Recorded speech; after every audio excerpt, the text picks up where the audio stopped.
Alright, in today's vlog ay maaga akong gumising at pumunta dito sa office namin sa Mega World Iloilo. May family day kasi kami at sa dagat ang venue pero bago kami pumunta doon ay nag-caravan muna kami.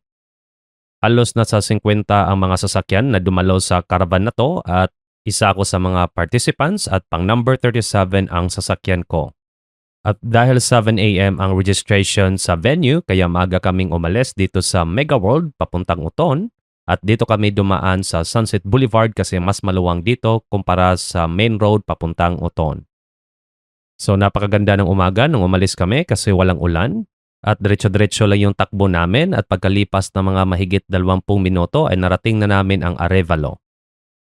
Dito medyo humina yung takbo namin kasi marami ng sasakyan sa highway at pagkalipas pa ng ilang minuto ay narating na namin ang venue at dito ito sa Uton at ito ang Kira Beach Resort.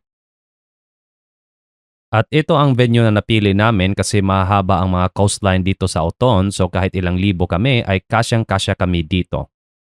At kahit maraming sasakyan na dumalo sa caravan ay nakaparking kami dito lahat. At pumunta muna ako sa registration para kunin ang kit namin kasi may libreng pagkain dito at iba't ibang mga inumin. At nag-set up ng maraming tents ang company namin dito para pag dumating na yung mga associates namin bandang tanghali or hapon, meron silang masilungan at maupuan. At halata talagang bongga ang event na to kasi meron silang sailboats na kinuha na dala ang logo namin. At ito naman yung stage na sinet up ng company namin para sa buong araw na event.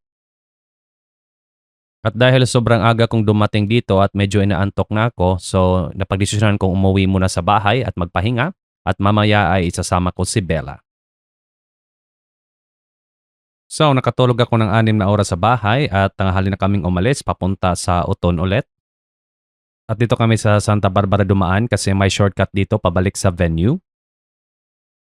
At pagdating namin sa beach ay marami na ang tao kaya napagdesisyon na namin ni Bella na kumain muna kasi nagugutom na siya. At dito kami pumunta sa may barbecue kasi masarap yung iniihaw nila na manok at baboy at libre ito lahat. At dito lang si Bella sa upuan, pa-chill-chill lang kasi medyo natagalan ako sa pagpila kasi maraming mga tao ang nakaabang. So pagkatapos namin kumain ay bumalik kami sa beach kasi napansin namin na medyo maingay na doon. At dito kami pumesto sa may mga cottages kasi may nakita ang IT team namin na pwede naming pagstayhan. At kaya pala maingay na dito sa beach kasi nagpo-foam party na pala yung mga tao so enjoy na enjoy sila kahit yung mga bata. At kami naman ni Bella ay pumesto dito sa gilid kasi narinig namin na may magpa-fire dance daw malapit sa stage. Ang problema nga lang ay maraming tao ang dumagsa sa stage at di kami makasingit so ang ginawa namin ay gumamit na lang kami ng drone para panoorin yung performance. So kahit maraming tao ang nakaharang, kitang-kita pa rin namin ni Bella yung performance ng mga fire dancers. Ito ang main event talaga sa hapon at marami pa ring tao ang nanonood. At mas dumami pa ang mga tao kasi mamayang gabi ay merong concert ang Bandang Lili. At dahil matagal-tagal pa yon, so napagdesisyon na namin ni Bella na lumabas muna para maglaro dito sa mga inflatables.